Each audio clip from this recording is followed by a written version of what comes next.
dahilan para magpatuloy pa.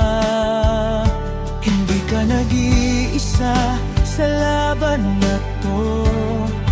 May lakas sa loob na di na uubos. Maniwala ka sa sarili mo, dahil sapat ka at higit pa ron.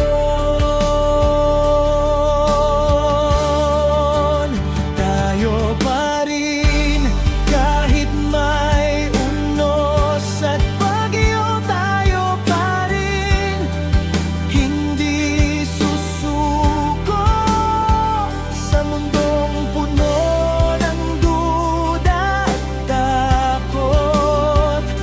Pag-asa natin ang magsisilbing sagot.